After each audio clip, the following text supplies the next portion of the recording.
Allouez Village Board expected to choose its next village administrator in a special meeting taking place in just about an hour from now. 4 candidates are being considered to replace longtime administrator Brad Lang. Jason Zimmerman has a preview of what to expect. He's live here in the studio. Jason.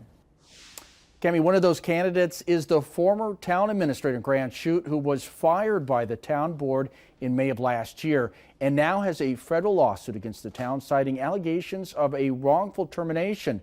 Just last week, some current and former members of the Grant Shute board were also served with paperwork regarding a second lawsuit involving open meeting violations. That lawsuit, filed on March's behalf, alleges former supervisor Jeff Ings, town chairman Jason Van Apperen, and supervisor Ron Wolf knowingly attended an illegal meeting of a quorum of the town board 3 times last year.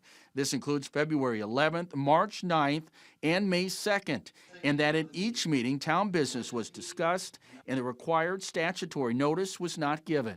Court documents also allege the other 2 supervisors on the board at the time, Beth English and Brad Gehring, were not told ahead of time that the final actions regarding March's potential termination might be taken at the May 2nd meeting, and that March had the right to demand the meeting be held in open session.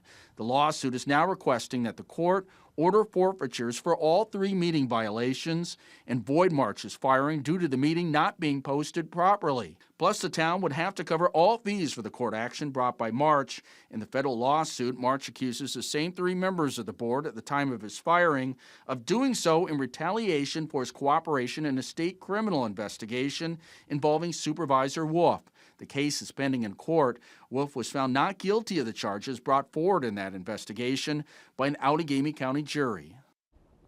Again, 3 other people besides March are being considered for the position of Allouez Village President tonight. The board will meet in closed session starting at 5 o'clock. We'll have updates throughout the evening. Cami, back to you.